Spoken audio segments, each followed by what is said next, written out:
Okay, good afternoon, everyone.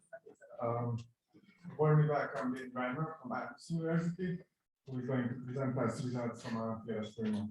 And floor is yours, and you have 75 minutes with questions. I can take the mask. Yes. Well, thank you very much for this invitation. It's really a pleasure to be here. Actually, I had to think about it. I think it's my first presentation abroad since 2019. Don't count the Zoom presentations and so on. But very, very happy to be here. Sunny day in the Budapest.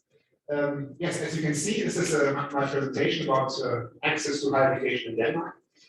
Why is Denmark interesting? James Heckman actually has recently become interested in Denmark and Scandinavia and has written some papers that maybe but everything is as great as it might seem in Denmark. But the thing about higher education is free. That's not so special, but students also get a flat rate stipend. So every student, no matter what, it's not means tested. So no matter what your parents do, you get a flat rate stipend of, I actually looked it up, 806 euros, which can be 300,000 for it, but I calculated right. Everybody gets that, but okay, it's high cost of living, so it doesn't cover everything. But it's basically the condition. Higher education is free. It's very easy to apply, but it also there's one website, choose the options. So all of that's quite easy. Sort of as a whole financial aspect in terms of getting into higher education shouldn't be as relevant, which for many reasons makes Denmark an interesting test case. If you take a look, this is a analysis based on registered data from Jens Peter Thomsen. He looked at students, upper secondary students, a little bit like in Hungary, where you have this gymnasium kind of track you need to graduate from in order to get to university. And here you just look at transition rates into university, those who are enrolled or have completed higher education. And he looked at good students who had a 9.0 to a 9.9 as grade point average, which corresponds to A minus, I would say, in the American grade. So it's not the best, but close to the best grade. So fairly good students.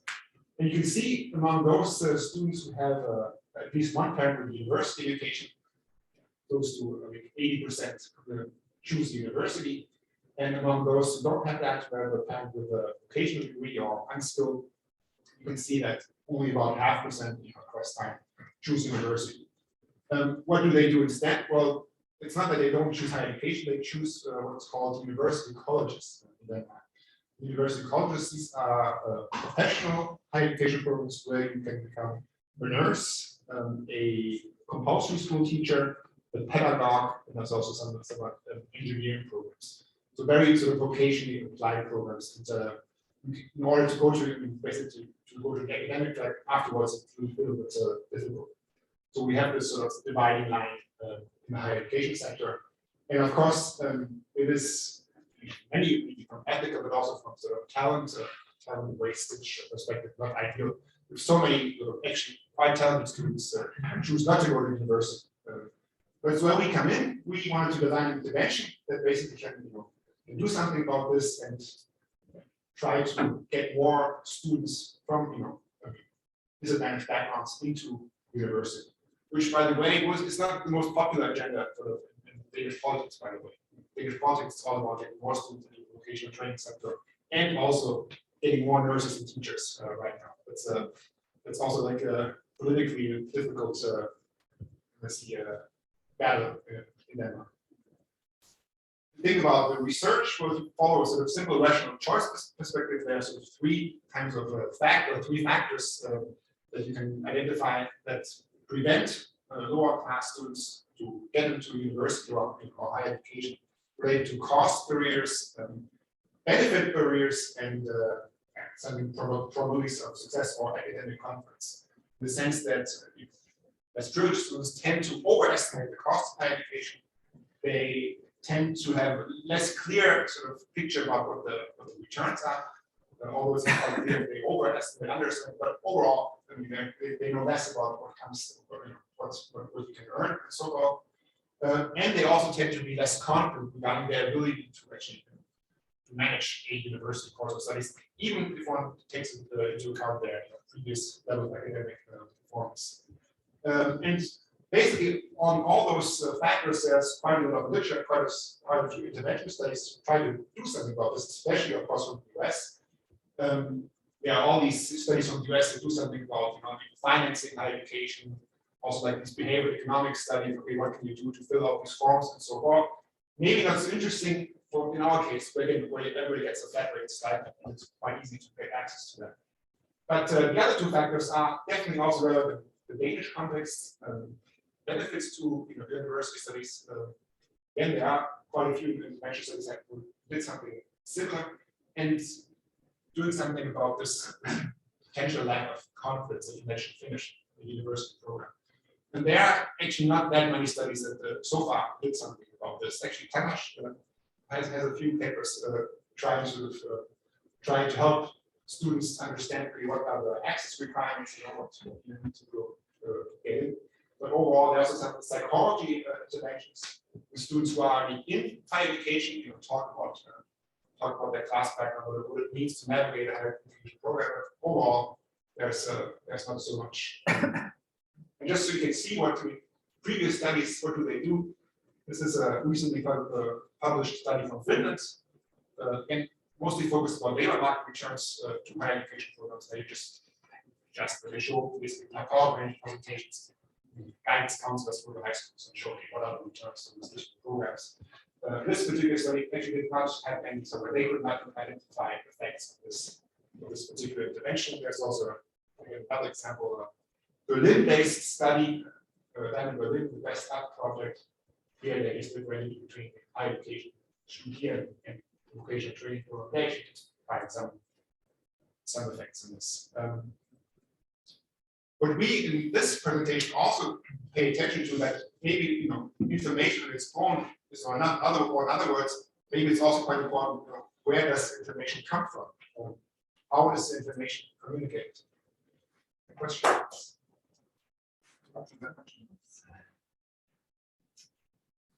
Sorry to interrupt so early. Yes. My question would be about the admission process, whether this is very competitive or easy to get admission to prestigious programs. So the simple answer is it's a relatively straightforward process where it's all based on your grade point average. And then the competitive programs are, like many countries in the world, it's medicine and actually political science, psychology.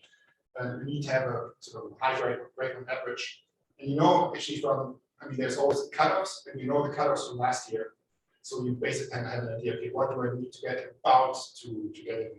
And there, of course, some economists who exploited this variation, the slight variation sort of cutoff points from year to year. This is a quota one system, and there's also a small proportion of each that is called quota two system, or the quota two system. Let's say if you get into medicine, 80% is this grade point average, and 20% is a sort of more open process where maybe you do some tests, whatever. That varies from university to university, what the specific entry requirements are. And then the idea with this quota two system was actually to open it up, so that more, maybe also less privileged students will come in, but the consequence was actually it was the opposite. So that the more privileged students took advantage of these chances. And by the way, it's right now a very highly discussed issue. There's so many people who say, okay, just do this, focus just on grade point average is just going to do it. But the question is always whether it's mostly grade point average. thank you, actually. After your talk, I have some more questions. I can talk more about this. Yeah. Thank you. But yes, the source of information, some sociologists who came up with this distinction between warm and cold knowledge, where cold knowledge is maybe knowledge you get from official and ministry sources and so forth, statistics, whereas warm knowledge is something coming from a person who perceives some synergies, which of course, first and foremost, is from your family, but also close friends or relatives. And where the idea is that the information communicated by those warm sources is more trustworthy, whereas maybe there might be some distrust or less confidence in the information from those official sources. And a very sort of assumption, of course, is that students, less privileged students, have less access to this warm knowledge. And I think one maybe of the very recent paper, basically, in my opinion, showed the relevance of this, call warm or hot knowledge, is a recent paper about sibling spillover effects in college and major shots in 4 different countries, where they would say that siblings, net of everything else, have like a relatively sizable causal effect on on older siblings, on younger siblings, where they exploit different kind of points of entry, different higher education institutes. And there's also quite a few papers about role model effects that show that role models that are similar to you have a strong effect in terms of academic outcomes or attitudes. So there, in our opinion, there's something to it, this approach. So what do we do? Well, we design an information intervention that, first part is similar to what previous studies have done. Show, and provide information about the labor market, especially in Aarhus, and show students that university is actually worth it. So we have this idea that maybe some students are created too long, you don't get enough out of it. But then we also try to do something about this third factor, this potential lack of confidence, those or success probabilities, those psychological concerns, which is why we came up with those information slides about labor market returns. But we also produce videos of current university students from less privileged backgrounds who talk about their experiences and basically give an account of how they manage higher education studies. Basically, the message is if you apply yourself and you can do it. Then we also have an element of individualization. We overall introduced 16 videos that students after the intervention was done, they were encouraged to watch at least one more interview from their own choosing. And then we also had, because this is a low touch intervention, 20 minutes, we also had a SMS. We asked students for their telephone numbers and sent them SMS nudges, reminding them of our intervention, and also with the hope that they would notice an upcoming application advance. So that's our research program. We implemented this intervention in 2020, beginning of 2020, and we had sent those SMS nudges, and we're still sort of waiting on data from the registers, but I'll get to that in a second. The design, we cooperated with a study and career guidance Denmark, which is very good for us. Because the way it works in Denmark is that there are no counselors at schools, but there are 7 study choice centers all over the country, and each center has an advisor who works at a gymnasium, meaning that they go on regular intervals to those schools and hold presentations and help them. So basically, we sort of got them to collaborate with us and to implement the intervention for us. What did our intervention schools receive? Well, was basically in a way that those counselors go to school and they whatever their presentation was about. I think in this term, this was a presentation. Their own presentation was about applying to higher education. Then they implemented our 20-minute intervention, and then we had a survey right after when we was going to did this do something. In the control schools, basically nothing special happened there. I mean, this is a regular scheduled visit. And then after this visit, they completed the survey, which was again benefit for us that they didn't have to do anything extra other than agreeing to participate in the survey. And this is the concrete content of the intervention. This basically corresponds to slides about employment rates, lifetime income, and then in blue you can see the 3 videos that we showed. The video about fitting in at university. Video about am I good enough, and video what does my education need to decide. Students who talk about this issue. We were also quite lucky, I should say, that one floor ahead on top of us, we had the Center for Digital Media Design at our university, who helped us in the production of videos, because that was kind of a work step that I underestimated, but we were so lucky that they were so close by and they provided a lot of labor for us. Which made this whole study possible, I should say. And this is an example of our income. We basically showed the lifetime income. And here you can see that going to university is worth it. It's not a waste of time. We also showed them sort of some differentiated differentiation of fields of study, where of course some of the humanities fields are not quite as say, lucrative in terms of lifetime income. And this is a video I tried it before. This is just show you what he says. Jens in the video is in English to the left, and just play a few seconds. There's no sound. I think works. So this basically it works of course better with the sound, but we're quite. I mean, in a way, the videos were quite produced, quite professional, I would say. So that definitely helps. Yes. And yes, after the intervention session was over and they completed the survey, then, as I said, we encouraged students to visit our homepage. If you're interested, you can actually visit our homepage. It's still online, right there. You can see the 16 videos that we produced. And what we also did is that the slides for the information session, we also put them on the homepage. And whenever we send our SMS nudges, students always get the link to the homepage. Yes. Do you record which student watches which video? No. So we basically activate this. It's like this Google. There's some function, so we can basically see activity overall on the homepage, but we could unfortunately not link like videos to students. We have a follow-up study where we can do that, but not I should also be honest that this part, this extra part, I mean, we observed some of the talks, and it was different. I mean, some sort of guidance counsel was very good. Usually, this part, okay, now we do this, but there were also parts of information where the server was over and they just left. It was not completely consistent across implementations. Yeah.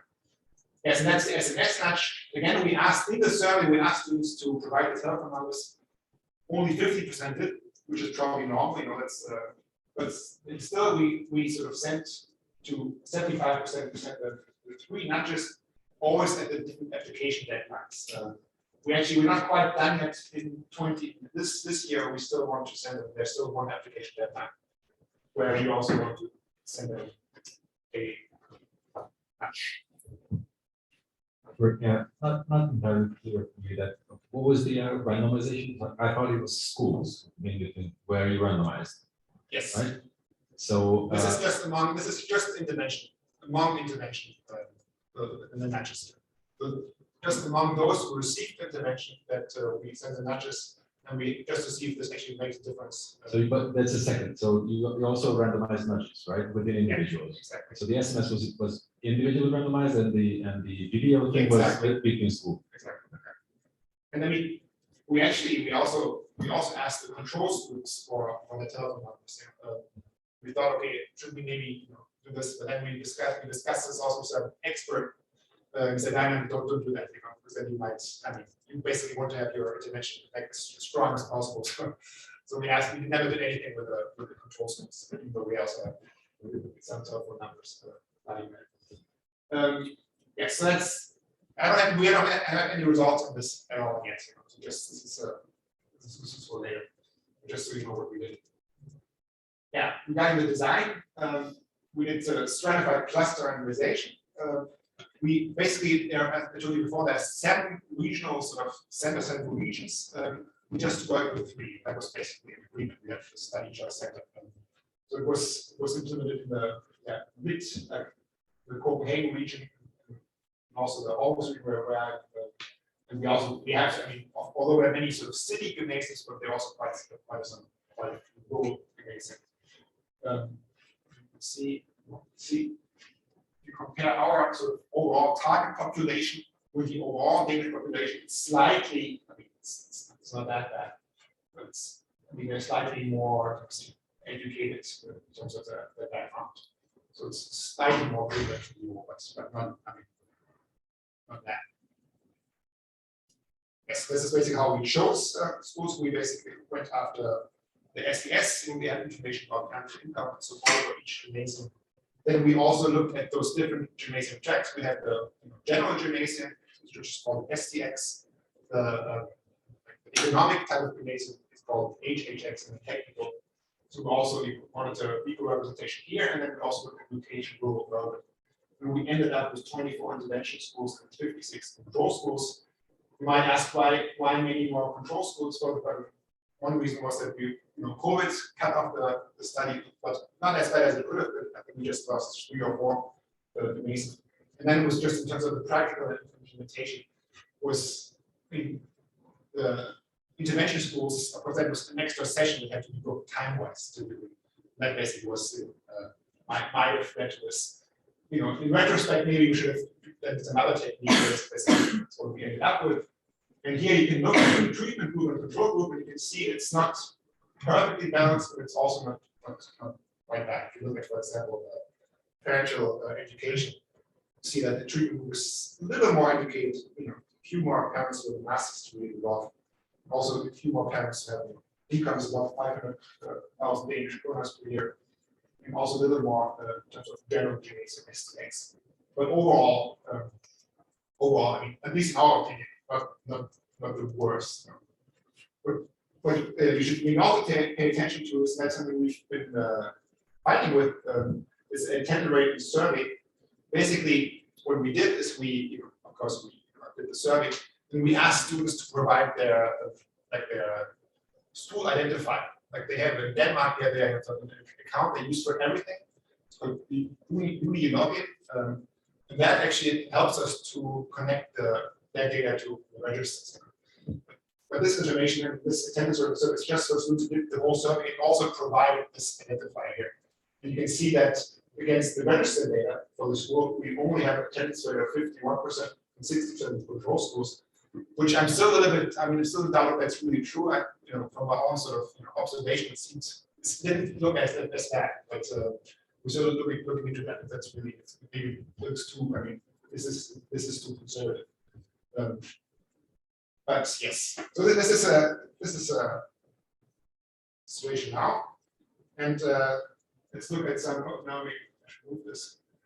Let's just look at did the students actually listen to the intervention. And here we have three questions based on content they should have heard in the presentation. Do students at university do they feel less comfortable at the institution than students in other higher education institutions? No, they're not, by the way. So the correct answer is the blue is the treatment group. So the treatment group was on average more informed of this issue. That's also true for the other 2 questions. But maybe also interesting that overall was the control group wasn't completely off in this respect. So, but apparently students did listen. They paid attention to the content of the intervention, which is positive.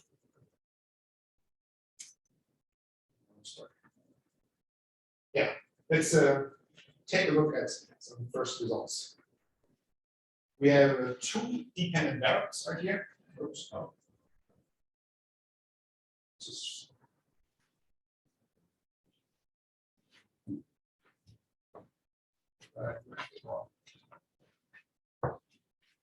The sharing is off. Sorry? You're not sharing right now. Oh.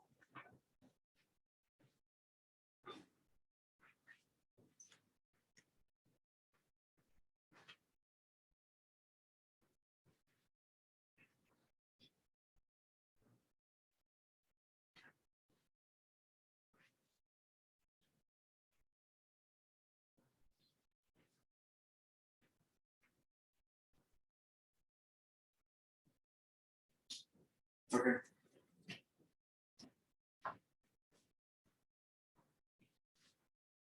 I want to go back.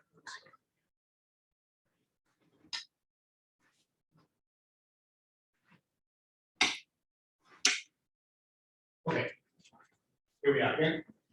So we have 2 dependent variables. One is the direct intention, which we ask in the survey. What do you want to study after this? Just the binary variable. Do they want to attend university, yes or no? And then we can also look at application data from the application system. Get through the Porter 1 system. That was actually that is in July of the same year, so July 2020, and then we also have application data from July 2021. This is real behavioral data. But we're still interested in the expectation as well. And here you can look at first results. So here we have there's quite some numbers, but I'll move you through it.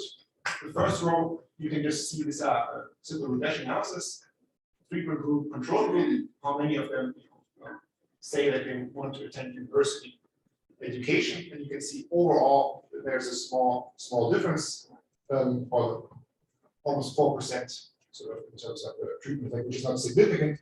And then if you adjust for the number of covariates, we have a few through our registers. We have parental, we have migration background, gender, also control for parental income, and the location. So a whole number of control variables in this consideration. But that's not what we're interested in. We're of course interested in the sort of effects for the different groups according to parental education. And here we work with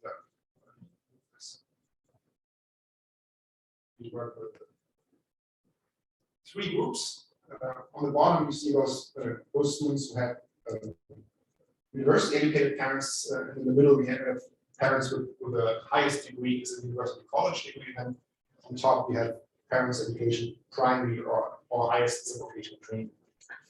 And you can see that for those students who have parents with the highest vocational training degree, you see that there's about 6 to 5% increase in people saying that they want to attend university along the intervention. There's also an increase among those students who have a parent who has a university college degree, and among there's nothing going on for those students who have parent with university education. Actually, even it's not significant, but actually even negative, which is it's interesting in itself.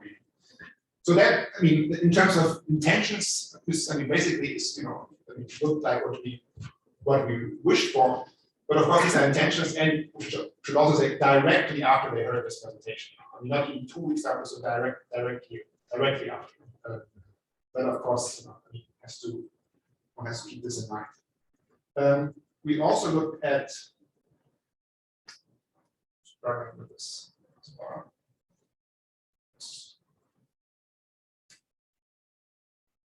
Sometimes long, so yes. We repeat the same exercise and we just look at students who have a grade point average above 7, which is basically a grade point average above average, meaning when you select the students you maybe like to go to university. Below 7, and it's like, I don't know, that's maybe some other option. And if you just look at the effects across the board, they are higher as expected, so that's also positive. Especially among those with the lowest level of parental education, where we actually go to adjust for covariates. We have a provision size between 8.5 and 10%. That also, is basically what we wished. Yes.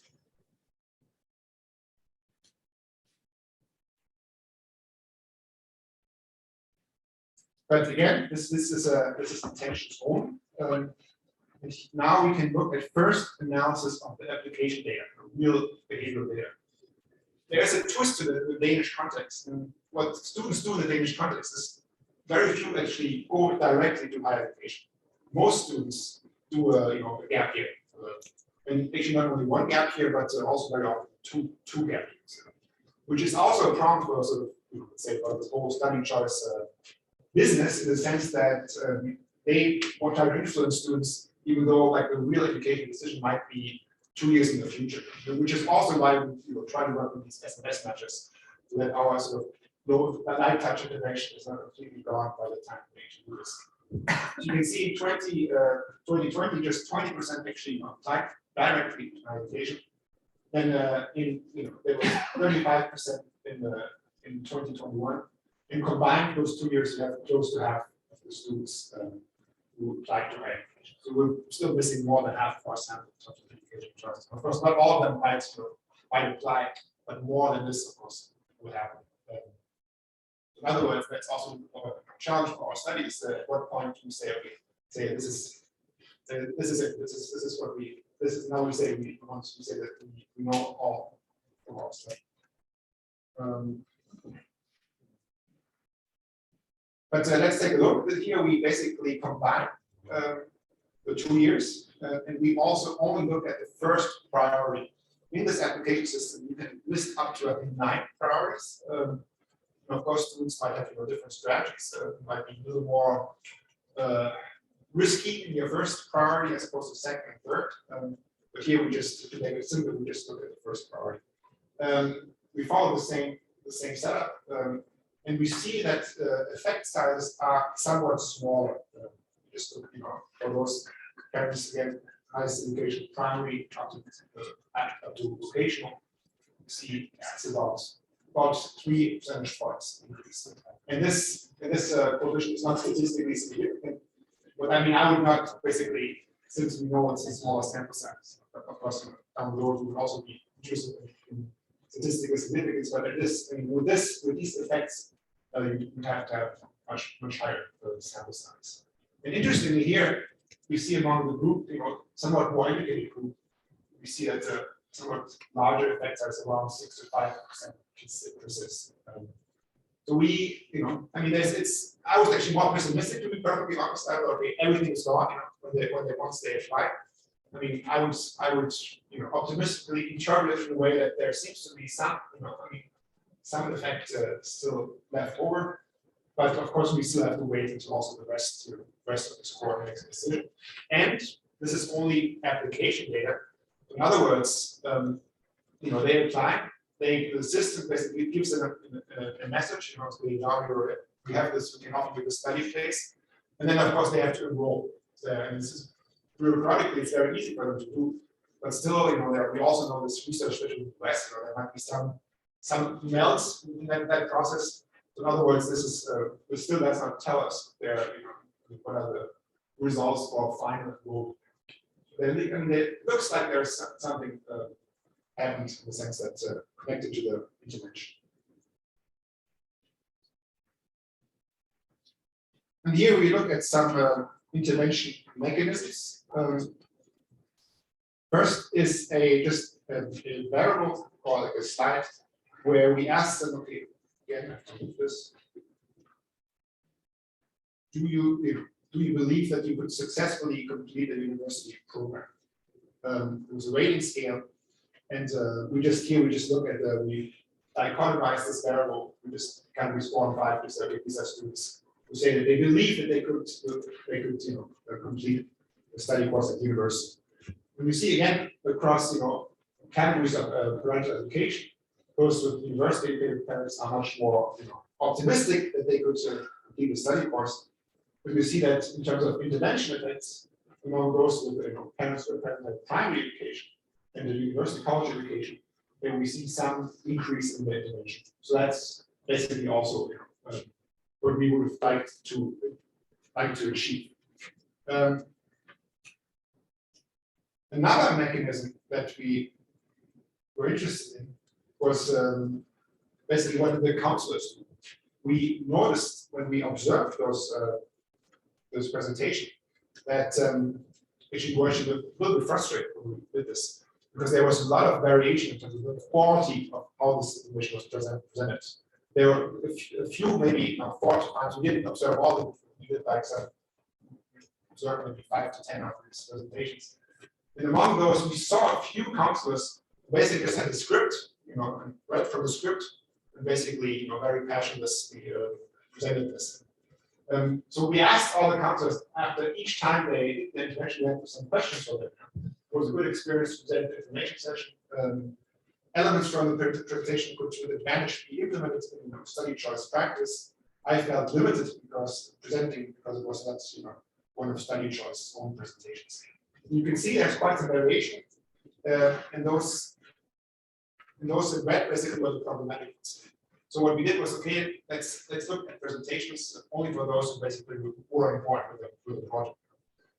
I should maybe also say the reason why there was some of those guidance counselors, they come sort of from the very humanities informed tradition, and for them just showing income statistics that didn't feel right. There's also this ideology that all educations are the same. So they somehow didn't like that. That might have made a difference here. Anyway, so we repeated our analysis where we just basically removed the students, I mean, the guidance counselors with the low compliance. And we could see here that the effects are somewhat larger, for the high compliance counselors. Because there are some selection questions that we can't completely rule out, so it's not by no means a perfect causal analysis. But if we turn it around, if we just look at the low compliance counselors, then no effects, no statistically significant effects are there. So which again, this wasn't basically part of our design, which might also point to the implementation support for these types of interventions. Yes. Conclusion, maybe I actually have one slide that, let's see if I can find it, that somehow I would really like to show that somehow isn't here. Let me try to find it in my PowerPoint. Okay, I can just tell you what's on the slide. I don't have to find it. What we also did, and I don't know how this disappeared. We also had additional survey items where we asked the intervention control students, about how they, how confident they are academically that they can sort of manage higher education, what the value of university education, and how confident they are that they would find friends and so forth. What we found on those slides, that's called sort of the paradoxical, that intervention students were actually less pessimistic that they would find friends. They would also be less pessimistic. They were more pessimistic that they would. They were more pessimistic that they would find friends. They were more pessimistic that they would manage higher education studies. So there was basically the opposite pattern of what we expected. Even though in the end they said they said they would be more control and treatment group, that they would be more confident they would basically be able to complete a higher education course. So that was a little bit sort of confusing for us to see those sort of paradoxical results. We interpreted in a way that, particularly maybe those videos, where students talk about also their challenges in higher education studies, made them aware of the issues and maybe the level of studies that they would have to face, but maybe also made them more realistic in terms of what they would have to avoid. So, concluding for now, the intervention increased university expectations among students of non-academic backgrounds expectations. Whether this effect translates into final enrollment, we don't know yet. I would say that application results are encouraging, but we still have to wait. As I said before, that somehow this intervention elicits paradoxical responses. The students were more concerned, but also more confident that they would finish university studies. Which may also say that when we presented this paper in Berlin recently, we talked to some of our Italian colleagues who noticed something similar in their study, which they hadn't published, but where they also sort of observed some of these paradoxical tendencies. Oops.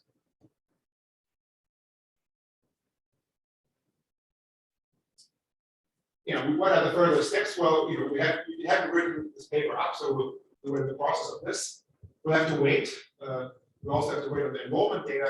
The way it works with the Statistics Denmark is that the enrollment for 2020 will first have access to, that we'll get now, in the fall of 2021. And the enrollment for 2021 will just get at the end of this year. And then it's still only half of the student population. So in other words, we also have to, at what point do we say that's it? But we'll definitely wait till the fall of this year in terms of for our analysis. We'll write a separate paper about the SMS nudges. I'm actually not very optimistic that we'll see large effects, but we'll see about this. And we're currently in the process because as you can see, what we did was we combined many things at once, and we cannot with confidence say, this is what it looks like. The effects is due to the videos on the one hand, or the labor market information on the other hand. We can just use our survey items to basically come with educated guesses, which is why we use the material from this presentation and convert it into a video-based intervention, which we implement at school, but we do randomization at the individual level, where we have 3 treatment conditions, whereas just videos on the one hand, just labor markets is on the other hand, and a mixed treatment arm, and students, you know, they get basically the presentation in the video format, they have headphones on, and then they complete a survey. And we just want to learn more about, you know, which mechanisms are more sort of helpful in that sense. It's a pre-registered study, so if you're interested. So yeah, thank you for listening, and looking forward to your feedback.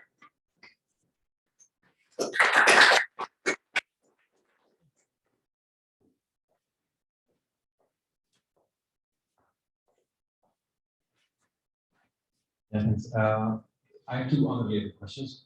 One is that it's really shocking that this was the last year of high school, right? So really only like quarter of them apply to tertiary, or half of them 2 years, and then so they really wait like 1, 2, 3 years until they enroll. This is very strange. Okay, this is not like yeah. What do they do? Work or It's a good question. The rich ones, they travel. save money? And then many of them also do both. They work, you know, in basically like daycare, so similar, like for half year, the assistants there, and then they travel and work. I mean, the ideal sort of the gap year is when you also travel to South America or Asia or whatever. Which of course now they could do that. And the last year, what did they do? Take a guess. They all work as quota testers, you know. The second, more methodological question is that haven't you tried? I mean, now you split the sample based on how good the counselors were. Haven't you tried like some sort of a treatment intensity test, like, you know, assuming that you have this 5 scale thing? Yeah. Strongly agree that it was a good choice, and strongly disagree. And sort of treat this as a treatment intensity of how into the project they were, so that you don't drop like half the sample, right? But sort of use this as if it was, you know, more intense treatment as opposed to less intense treatment. So not a dummy variable, treated untreated, but like treated by 1, 2, 3, 4, 5. As it, It's a good idea, but we need to action effect. I think take the history. yeah. So instead of dummy treatment, Right, you have a continuous treatment. it's a good idea. We'll definitely try this. But also say, I mean, I'm not, to be perfectly honest, I'm not sure if this analysis will make it into the paper, because I have my doubts. Sure, selection problem. That's Exactly. But yet, I mean, I think again, just by running the eyeball tests, which was, I mean, being there, you could see that there was, I mean, I really observed 2 treatments that couldn't have been more difficult to recall. In other words, I believe that there is something to it. Thank you.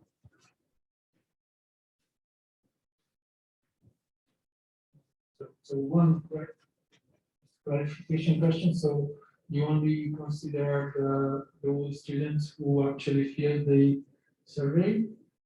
Yes. Okay, so you haven't measured the application for those who left without filling the survey? Right. I mean, I would actually think that it's not, I mean, the missing rate isn't that high. I mean, again, this is just from our own observations. I would think that most students who attended also completed the survey, but there must be, there are a few students that maybe didn't do to the end. Although the first question was basically there. I mean, if they clicked on the link, the first question was basically to fill out their UNI, their identifying information. In other words, even if they didn't complete it, we basically know that they were there. So in that sense, I mean, the more relevant question here is, okay, what about all those students who did not attend? If we're believing the numbers where we compared the registered information of the school and the survey rate that have didn't attend, then we didn't sort of look into that now. But I don't think that there is, I can't imagine that are spillover effects in that sense. In other words, my expectation would be that those untreated, I mean, we just don't see it. So you don't think that, for instance, for some students, maybe this trend needs intervention, but maybe too long, and they just quit? No, I actually think that the reason, I mean, once they came, that's not the problem. I think the reason is that, again, this was an extra session, and then the schools maybe didn't, how binding participation was that we didn't control ourselves yet. So in that sense, that's maybe that sense actually this is an extra session, or they know okay, maybe no teachers there, or that possibly wouldn't come. I have a question. So the video was, is it correct that it was about your university, Aarhus University students, or? No, we did it both in Copenhagen and in Aarhus. It was mixed. We had the video that I just showed you. That was the student from Aarhus University. But there were 3 clips, and the 2 in between, there were 2 students from Copenhagen University. Okay. But 2 different institutions.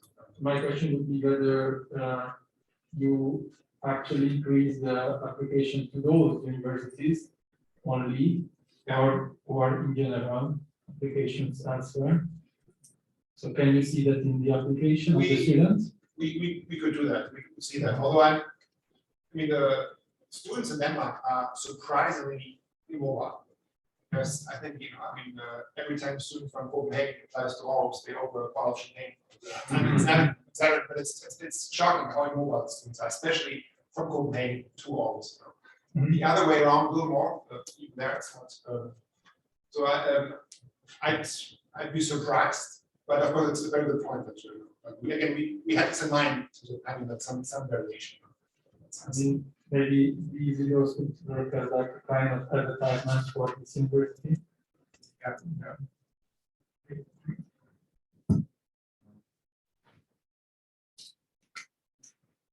One more idea. In the register data, do you observe the students' initial high schools? So when you go only the register data, do you know where the students are coming from to the universities? Yes.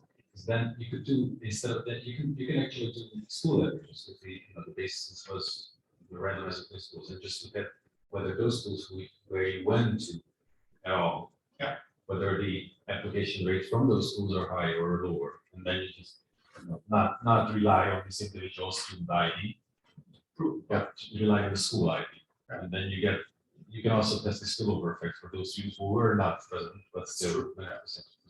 We can definitely do that. And what we can also do is we can construct a whole new control group based on the race. Yeah. We want to do some matching. And I'm not sure because there are many options, how we dig into this. But of course, I think it's a little bit intriguing what you said. Okay, kind of comparison between those who went didn't go. This make a difference, especially when we do this across treatment and control. And maybe this might be like a second paper at some point. But I'm also interested in that. Thank you.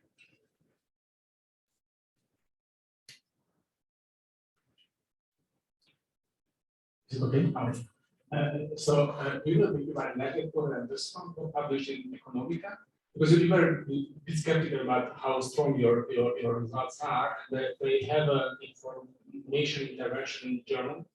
It was published last year in the paper, and that was survey based. So it's different. So it's lighter actually than yours, because I think that goes to schools. But for example, in their case, they found some paradoxical results that when they get the information, then the parents of students of highest socioeconomic status, they found that it's more versatile to go to university, and the effect for less privileged backgrounds was not there. So actually, in light of their results, are very nice, because it's what we expect, that students from good socioeconomic status, they know already that it's good to go to university, they go there, and what we see is that the lower is the success, the higher is the impact. So I'm just telling you that your results are actually nicer than perhaps you presented. Okay, thank you. So that's about aspirations, not expectations, a bit different, but they are different. Thank you. Not aware of that paper. Yeah, I have to write down. Any more questions? If not, then thank you for the fascinating presentation.